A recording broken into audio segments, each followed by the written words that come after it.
তথ্য সম্প্রচার মন্ত্রণালয়ের অধীনে সচেতনমূলক যে প্রচারটা এই ধরনের প্রোগ্রামগুলো কিন্তু আসলে দেখা যাচ্ছে যে বিগত দিনে গণমাধ্যমে অনুষ্ঠিত এই ধরনের কর্মসূচি কিন্তু আমি প্রথম দেখতে পেরেছি বলেছে। আমরা আশা করবো আমরা রিপোর্টিংয়ের ক্ষেত্রে আমরা যখন রিপোর্টিং করবো আসার পর কিছু বুঝছিলেন না, তখন একটি শব্দ এসেছিল পর তোমার আপনাদের মন্ত্রণালয় তথা ইনস্টিটিউটকে আমরা জানাতে চাই যে বাজার শিশু শ্রম ক্ষতিকর কাজের ব্যবহার ও বৈষম্য শিকার হয়। সাংবাদিকদের জন্য যার অঞ্চলের একটা বড় অংশ সবসময় ইসলাম মহোদয় আপনার প্রতি কৃতজ্ঞতা জানাচ্ছি। আপনাকে প্রধান এখানে জেলা কর্মকর্তা তথ্য কর্মকর্তা যিনি আছেন জনাব সকল কার্যক্রমে উপপরিচালক জনাব মান্নান সাহেব এবং মহাপরিচালক জাতীয় গণমাধ্যম ইনস্টিটিউট দিদারুল আলম যিনি এই ব্রাহ্মণবাড়িয়াকে বদলে দেন যে দক্ষতার কোনো বিকল্প নেই, আর দক্ষতার জন্য প্রশিক্ষণ প্রত্যেকেরই যেন আগ্রহ বাড়ছে, জানতে হবে। আমাদের সৃষ্টির শুরুতেই এরকম সে একটা মেসেজ করে আমরা পৌঁছেছি। সচেতনতার জন্য যে তথ্য বিষয়ে যে উত্থান বৈঠক করে সেখানে নারীদের উপস্থিতি আমার মনে প্রধান উত্তরাঞ্চল পৌর প্রধান এটিএন নিউজ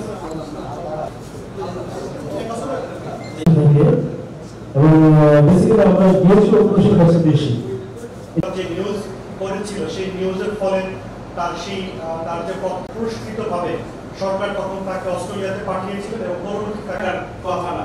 তারপরও ধন্যবাদ, কৃতজ্ঞতা, আপনি ভালো থাকবেন এবং মুশকিল হয় তখন মানুষ একটা পুরুষটির মতো হয় কোথায় যাচ্ছে কে পরামর্শ দিয়েছেন এবং এই অফিসটি যে পাওয়ার ক্ষেত্রে যার অবদান, অর্থাৎ যেহেতু আপনি পার্শ্ববর্তী জেলায় যাচ্ছেন, যে জেলায় যাচ্ছেন সেই জেলার যিনি সাংবাদিকতা করে আমি ইসাক সুমন আমাদের আল মামুন আমাদের সাথে একেবারে তার খুবই গভীর সম্পর্ক এবং আপনি যোগদানের পরেই তার সাথে আমাদের কথা হয়েছে, আমাদের কাছেও জানতে চেয়েছে। আমরা বলি কি অপবাদ দিয়ে তার তাৎক্ষণিক একটা স্ট্যান্ড রিলিজ হয়েছে। তখন ঢাকা সিলেট মহাসড়ক অবস্থান নিয়েছিলেন, তখন ব্রাহ্মণবাড়িয়ার বেশি করে একটা সময় কিন্তু আমরা জানি যে ওটা যখন ছিল যে ব্রাহ্মণবাড়িয়া জেলায় চাকরির আর কোনো কোটা নাই, এই জন্য চাকরিও কিন্তু পরবর্তীতে বা অনেকেই কিন্তু আমরা টেলিভিশনে দেখি না, পত্রিকাও পড়ে না, কিন্তু তারা কিন্তু এমনি জানে।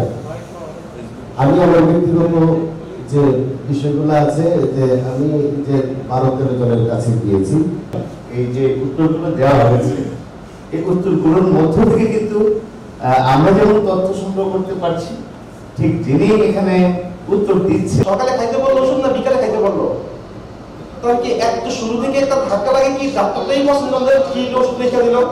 এখন যদি আপনি না বুঝে ওষুধটা খান তাহলে রিয়েকশন করবে। এখন না যেতে শেষ, আমি ইচ্ছা করলে আমি নিজেই 5টা বা 7টা করে ফেলবো এক জায়গায় বসে। আমাদের সার্ভিস আমরা দেখেছি যে রেগুলার কাজটা সবাই করতে পারে বা চালায় নেওয়া যায়, কিন্তু যখনই আপনি কোন একটা জিনিস ইনোভেটিভ ওয়েতে করতে যাবেন বা কোন একটা ছোট চেঞ্জ আনতে যাবেন, তখনই কিন্তু আপনার দরকার হয় খুব রিমোট ট্রেনিং এবং খুব ইন্টেন্সিভ একটা এনভায়রনমেন্টাল ট্রেনিং। এই ট্রেনিং গুলো আমাদের সিভিল সার্ভিসে যেমন আছে, আমি আশা করবো যে আমাদের গণমাধ্যম কাউন্সিল, আমাদের তথ্য অফিস এবং অন্যান্য যারা সাংবাদিকদের কল্যাণে কাজ করে প্রেস কাউন্সিল যারা আছেন, একটা হলো সবার সাথে একসাথে অনেকদিন পরে দেখা হয়, এটা একটা বিষয় থাকে। সেই সাথে পুরাতন অনেক বিষয়গুলোকে ঝালাই করার একটা সুযোগ থাকে। যাই হোক, আপনারা সবাই সেই কাজটি এখানে খুব ভালোভাবে করেছেন আমার মনে হয়।